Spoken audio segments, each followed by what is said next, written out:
Արգելի գործընկերներ, ես ծանոթացել եմ ազգային ժողովի փորձագիտական եւ վերլուծական վարչության կողմից տված եզրակացությանը, որ իմ համար շատ մտահոգիչ է, անկեղծ ասած, ուստի ես ամբողջությամբ կիսում եմ հանձնաժողովի տված եզրակացության մասով, որպեսզի այս օրենքի նախագիծը վերանայվի, եթե պետք է նաեւ լրացումներ արվի, ու նաև պարոն Սարգսյան, դուք ձեր ելույթում նշեցիք, որ հստակ ես անկեղծացած չլսեցի եզրակացության մասին կառավարության կողմից տված, բայց դուք ասացիք, որ որոշ կետերի հետ համաձայն չեն։ Միգուցե այդ որոշ կետերը, որոնց կառավարությունը համաձայն չի, մենք այդ կետերը հանենք ու նորից այս հարցը բարձրաձայնենք ու քննարկենք, եթե իհարկե դուք համաձայն եք, եթե ոչ, այս վիճակով ու այս տված եզրակացության հիման վրա ես բան չունեմ ասելու։ Ես ասեցի, այսինքն ես կարծիք ասեմ դեմ եմ։ Հարցեր հարակից եկուցողին։ Հայկ Սարգսյան, խնդրում։ Պարոն Մերհաբյան, ես հիմա առաջարկում եմ բազմաթիվ կետեր նախագծի մեջ, մեկ-երկուսին կցանկանամ անդրադառնամ, որ հասկանամ ինչու եք դեմ։ Օրինակ ես ասում եմ քաղաքացիությունից հրաժարվում եմ մեր ժամկետային զինծառայողների թվի 30%-ի չափով տղաներ, մինչև 18 տարի լռնելու ու արդյունքում չեն ծառայում ու կորցնում ենք մենք լուրջ ռեսուրս։ Հիմա ասում եմ սահմանենք մեծ գումար 15 միլիոն, որպեսզի այս մարդիկ կամ չգնան այդ քայլին, այսինքն չհրաժարվեն քաղաքացիությունից հետագայում կան բանակ ծառայեն, կամ եթե այդ գումարը կտան, այդ գումարը տանք ծառայողներին։ Սրա ինչն եք դեմ, նախ այս հարցին պատասխանեք եւ երկրորդ հարցն եմ տալիս։ Հիմա ես ասում եմ, եկեք Հայաստանի Հանրապետության քաղաքացիություն ստանալը խրախուսենք։ Այսինքն, այսօր գործող կարգը ոնց է, ես հարցում եմ անում, ասում եմ, քանի արաքասերի քաղաքացի ունենք, ով միջև 27 տարի լռնել, այսինքն զորակոչի տարիքում գալիս է դառնում է քաղաքացի ու գնում է ծառայության, թիվ չունի պաշտպանության նախարարություն, 0 է։ Այսինքն, մեր Վրաստանում ծնված հայերը, Աֆրիկայում, Մոսկվայում ծնված, Ամերիկայում, Եվրոպայում միջև 27 լռնալը չեն դառնում քաղաքացի, որպեսզի չծառայեն, պարզ բան է։ Եթե ազատման հիմք չունեն, այսինքն եթե ուրիշ պետությունում չեն ծառայ 10 ամիս եւ ավելի, եթե երկու երեխա չունեն կամ առողջական խնդիր չունեն, չեն դառնում։ Հիմա ասում եմ եկեք իրանց համար սահմանենք նույն պայմանները, ինչ ունեն 27 տարի լռնալուց հետո։ Այսինքն իրենց տանք արտոնյալ պայմաններ, ծառայել 1 տարի կամ վճարել 2.5 միլիոն դրամ։ Այս հավաքագրված գումարներ տալ ծառայող զինծառայողներին։ Սրա կխնդրեմ նշեք ինչն եք դեմ եւ երրորդ այս ամբողջ համակարգով հավաքագրված գումարը, որը կգա,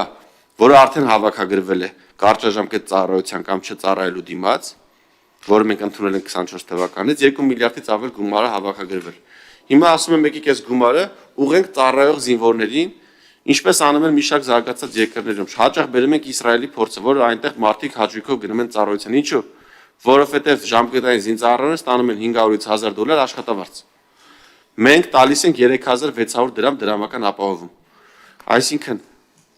ես ռեսուրս եմ լրացուցիչ ասում, որը գեներացվել է ու որը նախատեսված չի եղել պետական մուտքերով։ Այսինքն չեմ ասում եկեք ամեն մեկին 1.5 միլիոն տանք, որ ֆինանսների նախարարությունից ինձ գանասեն, բայ դա որտեղից պիտի կտրենք այդ քո ասած միլիարդները։ Ես ասում եմ հստակ մեխանիզմով այդ գումարը եկել է գոյացել է բյուջեում արտասահմանից այլ միջոցներով։ Հիմա այդ գումարը եկեք տանք ծառայողներին։ Սա ինչին եք դեմ, մտ կխնդրեմ ասեք։ Խնդրեմ 3 հարց, 3 պատասխան։ Տեսեք, ես միջև հարցերին անցնելը ես sense մի հատ բան ասեմ, տեսեք, պարոն Սարգսյան, այն ինչ որ դուք ասում եք, ինչ որ մտահոգիչ թվերի մասին եք խոսում, բայց հարցս հետեւյալն է, տեսեք, կա պաշտպանության նախարարություն եւ դուք, որ պետք է իր հետ սերտ համագործակցեիք ու գայիք ընդհանուր հայտարարի ու կարողանայիք այս բոլոր խնդիրները, այսինքն մենք ես լսել եմ ձեր կարծիքը, բայց նաեւ կարդացել եմ այս եզրակացությունը, որ իմ համար շատ մտահոգիչ է։ Ինչու՞ չեք եկել ընդհանուր հայտարարի, միգուցե պաշտպանության նախարարության ներկայացուցիչը, պարոն Սարգսյանը ինքն էլ կա ելույթ կունենա, ասի բոլոր խնդրահարույց կետերի մասին եւ մեր հանրությունն էլ կհասկանա ինչի մասին է խոսքը գնում։ Ինչ վերաբերվում է, տեսեք, արգելել քաղաքացիություն, այսինքն վճարովի դարձնել քաղաքացիությունը Հայաստանի Հանրապետությունից, այսինքն որ դու բան, ես անկեղծ ասած դրան դեմ եմ, չգիտեմ, դա իմ կարծիքն է, Հայաստանի Հանրապետության քաղաքացի լինելը պետք է լինի մեր համար հպարտություն, հա, այլ ոչ թե ինչ որ գումարով վաճառելու կամ ինչ որ մի բան ու մարդն է որոշում վերջը ինքը իր քաղաքացիությունի ուզում է Հայաստանի Հանրապետության քաղաքացի լինի թե ոչ ու դա դնել ինչ որ գումար դնել դրա վրա ասել գիտեք ինչ կայք այդ գումարը բարձրացնենք այդ մարդիկ այդ գումարն էլ կճարեն կգնան այդ քայլերը կդիմեն այսինքն եթե հարցը գնում է նրան որ մենք գումարը բարձրացնում ենք զուտ բանի համար որ մարդիկ իրենց քաղաքացիությունից եկեք ընդհանրապես թույլ չտանք, այսինքն թե Հայաստանի Հանրապետությունում ծնվել ես, ուրեմն դու պետք է միշտ լինես Հայաստանի Հանրապետության քաղաքացի։ Արգել ենք ընդհանրապես, այլ ոչ թե, չգիտեմ, այդ գումարը բարձրացնելով սարքենք ինչ որ խոչընդոտ, որպեսզի այդ մարդիկ չկարողանան, այդ գումարն էլ իրանք վճարեն։ Ինչ վերաբերվում է այս երկու հարցերին, անկեղծ ասած 27 տարեկանների հետ կապված ես այս մասով անկեղծ ասած տարբեր կարծիքներ ունեմ հարցը հետևյալն է թե եթե Հայաստանի Հանրապետության քաղաքացի ես դու պետքա ծառայես իմ կարծիքով ու հա դե 25 տարեկանից հետո 27-ից հետո լրացած կամ չլրացած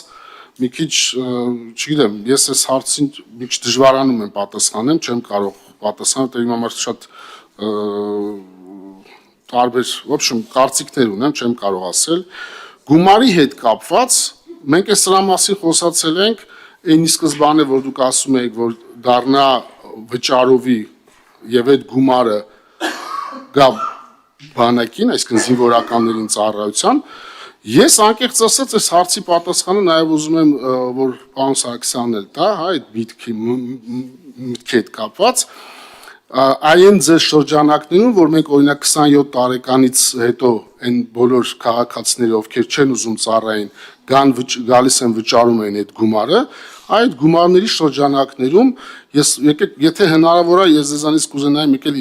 լսել այդ օրենքի սահմաններում մենք մոտավորապես ինչ գումարի մուտք ենք ունեցել, հա 27-ից բարձր, օրինակ այդ գումարի սահմաններում այ ինչու՞ չէ, թող այդ գումարի սահմաններում պաշտպանության նախարարությունը կարողանա բանակի մեր զինվորականների աշխատավարձը բարձրացնել։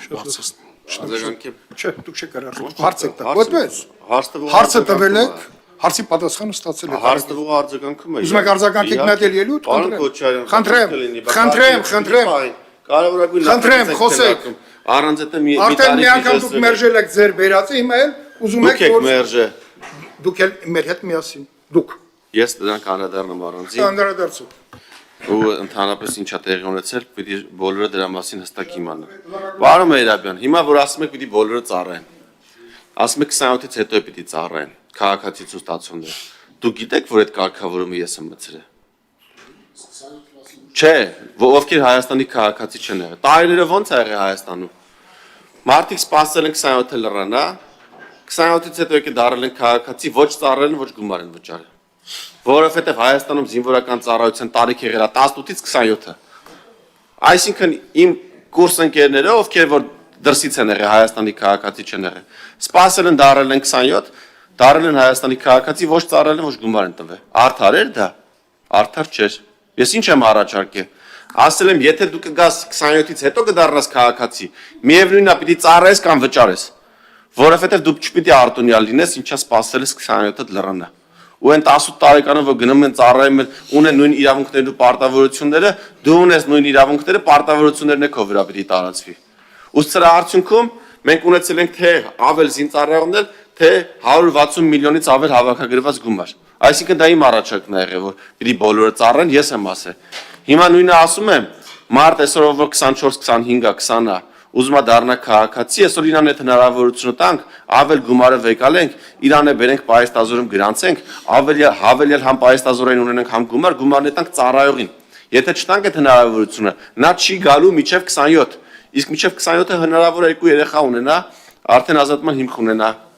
կամ առողջական խնդիր ձեռք բերի։ Այսինքն, եթե այսօր մենք այդ հնարավորությունը չտանք, մենք ռեսուրս ենք կորցնում։ Հաշվի առնելով նաև ռուս-ուկրաինական հակամարտությունը, հազարավոր, եթե չասեմ տասնյակ հազարավոր հայրենակիցներ ունենք, ովքեր Ուկրաինայի կամ Ռուսաստանի Դաշնության քաղաքացիներ են, ուզում են գանց թե դառնան քաղաքացի, չեն գալիս, որովհետև ծառայության պարտադիր պայման կա։ Եթե մենք այս պատոհանը բացում ենք, հնարավոր է 1000-ից ավել քաղաքացիներ կան դառնան քաղաքացի, այդ գումարը տանք այսօրվա ծառայող այդ ռայոնի տղեկին, ովքեր բանակի 90%-ն են կազմում։ Ու իրաց սոցիալական բեռը մեղմ ենք, որ երեխան այսօր բանակից զորացրվում է, ծնողները ոչ թե գնան 20,000 դրամ պարտքով փող վեկալեն, որ իրանց երեխուն դիմավորեն, այլ այդ երեխան իմանա, որ երեխա չի արդեն հասուն տղայա, կյանք մտնելուց ինքը միլիոն, 1,5 միլիոն, 3 միլիոն գումար ունենալու, գնալու է ոչ թե բանվորություն անի զորացրվելու հաջորդ օրվանից, այլ կարողանալու է գնա կրթություն ստանա ու իր կյանքը ճիշտ կազմակերպի, որովհետև ինքը իր հայրենիքի համար տվել է իր ամենաթանկը, վտանգել է իր կյանքը ու ժամանակը տվել։